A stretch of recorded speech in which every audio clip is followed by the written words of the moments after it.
Ruang kolaborasi, pembentukan komunitas praktisi untuk melakukan praktek coaching. Praktek coaching model Tirta. Perkenalkan, kami calon guru penggerak Angkatan 3 dari kelompok 3 yaitu Mutia Imas Irianti, Nining Ratnaningsih, dan Siti Mariam. Pada kesempatan ini, kami akan menayangkan video mengenai praktek coaching yang telah kami lakukan dengan menggunakan model Tirta. Kasus pertama akan diperankan oleh Mutia Imas Irianti sebagai coach, Nining Ratnaningsih sebagai coachee, dan Siti Mariam sebagai pengamat. Adapun kasusnya yaitu, seorang guru sangat memahami jika Rina, salah satu muridnya, berbakat dalam berpidato dalam bahasa Inggris. Ia mendorong Rina untuk mengikuti perlombaan pidato dalam bahasa Inggris tingkat kabupaten. Namun, nampaknya Rina masih belum percaya diri. Assalamualaikum, permisi Bu. Ibu tadi manggil saya ya? Oh iya, Ibu ingin berbincang dengan Rina bisa? Bisa Bu. Ibu perhatikan beberapa hari ini kamu kurang semangat. Kenapa? Ya Bu, saya kepikiran tentang perlombaan lomba pidato bahasa Inggris Bu. Dan sebenarnya saya juga ingin mendiskusikan hal ini dengan Ibu. Oh begitu. Sebelum kita melanjutkan diskusi ini, apa yang ingin Rina capai dari hasil diskusi kita hari ini? Saya ingin mendapat solusi dari permasalahan yang saya hadapi Bu. Terus ada lagi? Saya masih bingung untuk mengikuti lomba pidato bahasa Inggris. Saya sudah berlatih, tapi masih belum bisa juga Bu. Coba Rina ceritakan apa yang dirasakan Rina saat ini. Saya kurang merasa percaya diri, Bu. Saya sudah berlatih berulang-ulang, tapi hasilnya saya jadi lupa lagi teksnya. Jadi kamu merasa tidak percaya diri. Apa yang membuat kamu merasa tidak percaya diri? Saya merasa gugup mengingat kalau misalkan saya tampil berarti di hadapan orang banyak. Apalagi orang-orang tersebut belum saya kenal. Jadi saya lupa lagi dengan isi pidatonya karena grogi. Sedangkan nanti pada saat saya lomba, nanti kan pasti saya akan berpidato di depan juri, di depan peserta yang lain juga. Kemudian juga ada penontonnya, Bu. Bisa Rina jelaskan persiapan atau langkah-langkah apa saja yang sudah Rina lakukan untuk mengatasi masalah tersebut? Sebenarnya saya sudah menghafal teks pidato serta cara pengucapannya. Selain itu, apa lagi? Saya juga sudah berlatih di depan cermin dan juga saya menonton beberapa tayangan di YouTube tentang tutorial bagaimana berpidato supaya tampil percaya diri. Saya juga melihat ada orang yang berpidato dengan percaya diri, Bu. Setelah kamu melihat tayangan YouTube tersebut, kira-kira antisipasi kamu untuk mengatasi rasa tidak percaya diri yang kamu rasakan bagaimana? Apa ya? Oh iya, sepertinya saya bisa berlatih di depan teman-teman sekelas saya, Bu. Kemudian saya juga bisa mengajak teman-teman dari ekskul bahasa Inggris. Saya bisa membuat seolah-olah mereka itu adalah penontonnya, kemudian saya berpidato, Bu, di hadapan mereka. Begitu, Bu. Mungkin saya bisa menganggap mereka sebagai penontonnya, Bu. Jadi saya langsung mempraktekkan pidato di depan mereka, Bu. Mereka seolah-olah penontonnya. Ide yang bagus, Rina.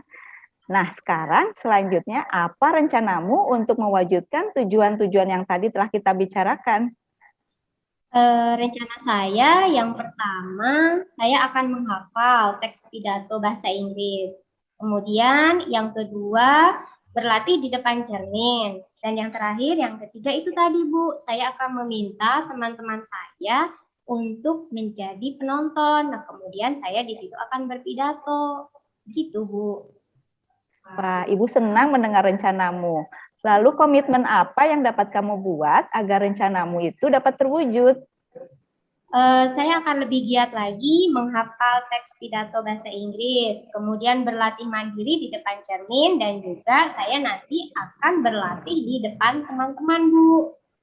Siapa yang bisa membantumu menjalankan komitmen ini?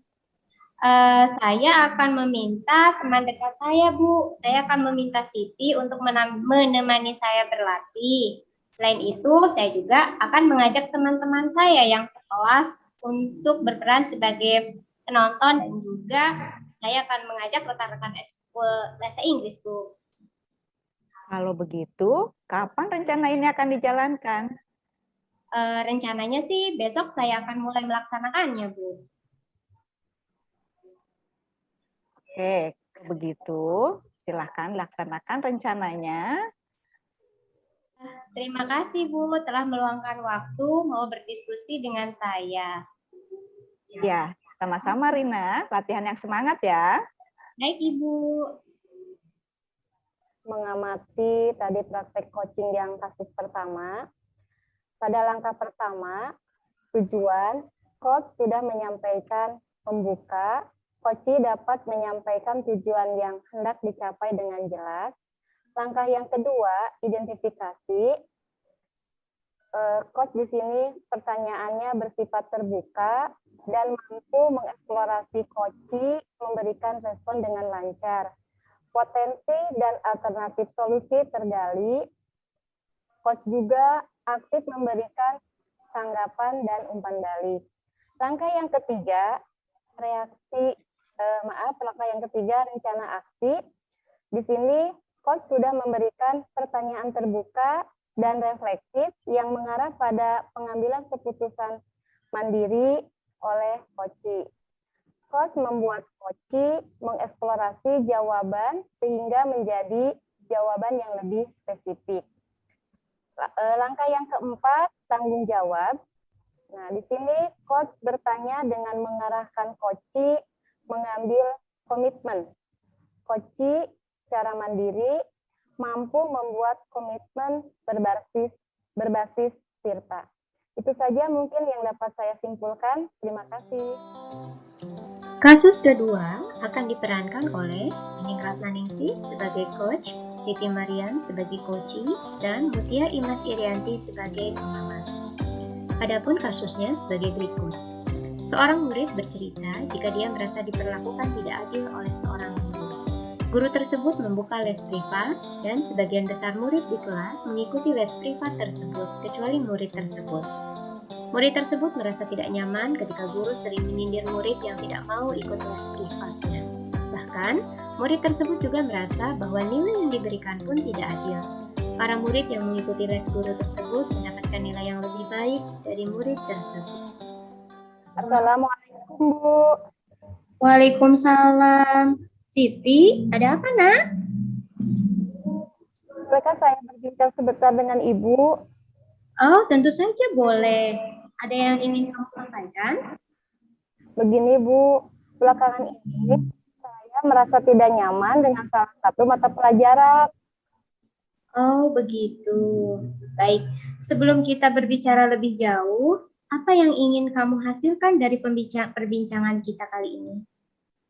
Saya ingin dapat solusi dari permasalahan ini, Bu. Ada lagi? Saya bingung, Bu. Mengapa Pak Hendra memperlakukan saya seperti ini? Rasanya tidak adil. Kira-kira apa yang sebaiknya saya lakukan ya, Bu? Siti, mengapa kamu berpikir bahwa Pak Hendra memperlakukanmu dengan tidak adil? Karena begini, Bu. Pak Hendra membuka les privat dan semua mengikuti les privat tersebut, kecuali saya. Saya merasa tidak nyaman ketika di kelas. Pak Hendra sering menyindir murid yang tidak mengikuti les privat. Adakah hal lain yang kamu rasakan? Saya merasa nilai yang diberikan tidak adil. Murid-murid yang mengikuti les privat di Pak Hendra mendapatkan nilai bagus. Padahal sebelumnya sayalah yang selalu mendapat nilai bagus di kelas. Rasanya saya sudah menjawab soal-soal itu dengan benar, tapi mengapa nilai yang saya peroleh kecil. Oh, begitu rupanya. Lalu, langkah apa saja yang sudah kamu lakukan untuk mengatasi masalah itu? Ini saya sudah rajin belajar. Saya juga selalu mengulang materi yang diberikan oleh Pak Hendra. Saya menduga nilai kecil yang saya peroleh karena saya tidak mengikuti les privat di Pak Hendra. Apakah kamu sudah pernah menyampaikan hal ini kepada Pak Hendra? Belum, Bu. Tapi seingat saya, sebelum mereka mengikuti les privat di Pak Hendra, nilai mereka selalu di bawah saya nilainya. Namun, ketika mereka telah mengikuti les privat di Pak Hendra, malah terbalik.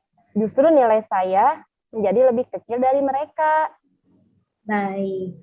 Lalu, kira-kira apa yang bisa kamu lakukan untuk menyelesaikan masalah ini, Siti?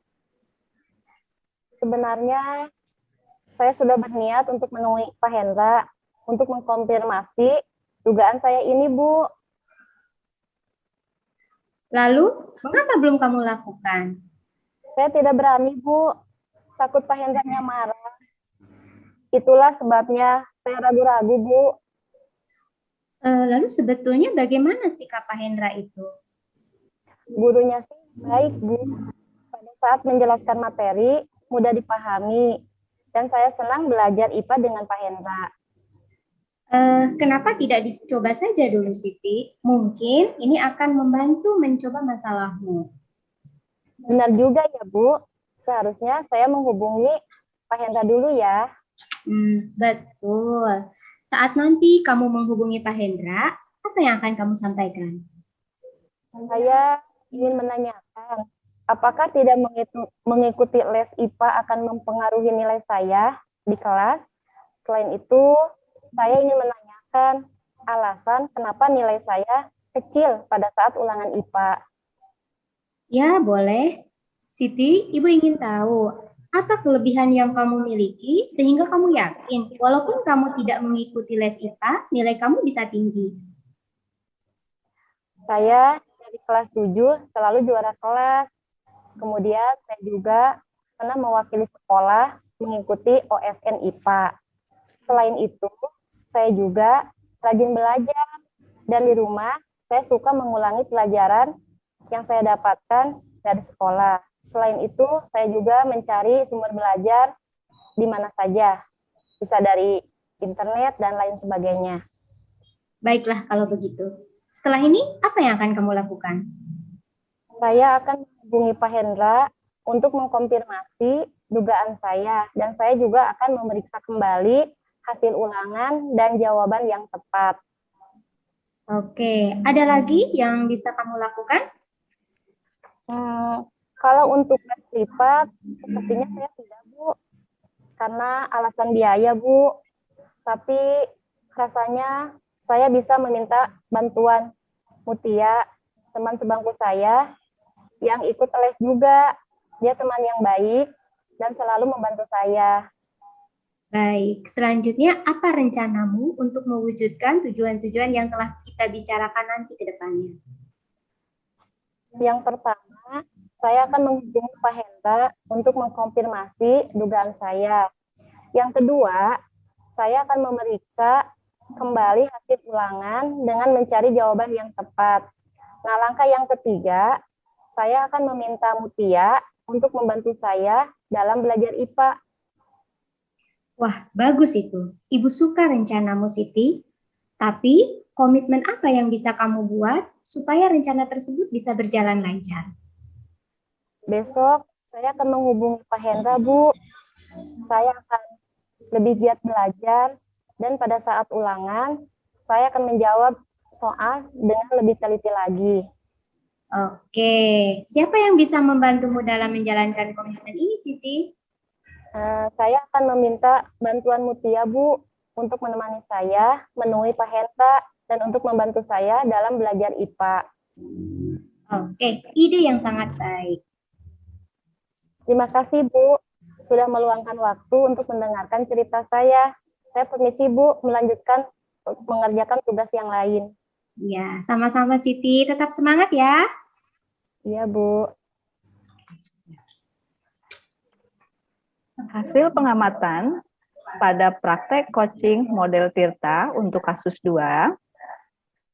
Untuk langkah dalam model Tirtanya, pada tujuan di sini, coach sudah menyampaikan pembuka, coach juga sudah menyampaikan tujuan yang hendak dicapai dengan jelas. Pada identifikasi, di sini pertanyaan bersifat terbuka dan mampu mengeksplorasi coach memberikan respon dengan lancar. Potensi dan alternatif solusi tergali, coach aktif memberikan tanggapan dan umpan balik. Pada rencana aksi, di sini coach memberikan pertanyaan terbuka dan reflektif yang mengarahkan pada pengambilan keputusan mandiri oleh coach. Coach membuat coach mengeksplorasi jawaban sehingga menjadi jawaban yang lebih spesifik. Untuk tanggung jawab, di sini coach sudah bertanya untuk mengarahkan coach mengambil komitmen. Coach sudah secara mandiri mampu membuat komitmen berbasis Tirta. Itu saja pengamatan observasi dari saya. Terima kasih. Kasus ketiga diperankan oleh Siti Mariam sebagai coach, Mutia Imas Irianti sebagai coachee, dan Nining Ratnaningsih sebagai pengamat. Adapun kasusnya yaitu, rekan Anda bercerita jika dia baru saja mendapatkan teguran dari kepala sekolah yang menerima laporan dari pengawas sekolah yang melakukan supervisi saat ia mengajar. Pengawas sekolah yang melakukan supervisi tampak keberatan ketika rekan Anda mengajar tanpa buku teks. Rekan Anda mengajar dengan memanfaatkan sumber-sumber belajar lainnya. Ketika diingatkan pengawas tersebut, rekan Anda menyampaikan jika ia tetap mengacu pada kurikulum walaupun tidak menggunakan buku teks. Pengawas tersebut tampaknya tersinggung dan memberikan laporan tentang hal itu kepada kepala sekolah. Assalamualaikum, Muti. Katanya mau cerita. Mau cerita apa ya? Waalaikumsalam. Iya nih Bu, saya mau cerita. Kemarin saya sudah disupervisi oleh pengawas. Setelah disupervisi, saya kena teguran dari pengawas. Kenapa pada saat saya mengajar, saya tidak menggunakan buku teks? Padahal kan saya mengajarnya untuk mengamati lingkungan. Lalu pengawas sekolah bilang pada kepala sekolah, dan akhirnya saya ditegur oleh kepala sekolah. Nah, gitu Bu ceritanya. Mungkin Ibu punya solusinya untuk saya. Oh, begitu.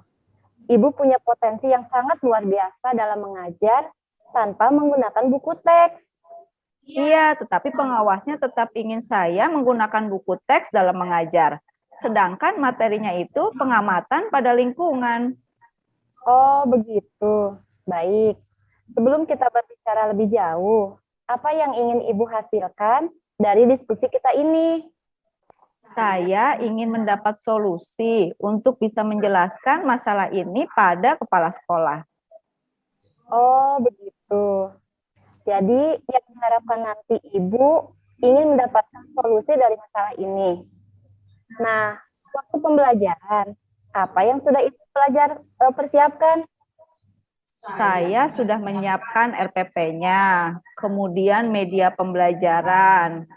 Yang waktu itu, pada saat pembelajaran itu, saya juga menggunakan PowerPoint. Kemudian, siswa itu mengamati di luar kelas dengan membawa LKPD-nya masing-masing.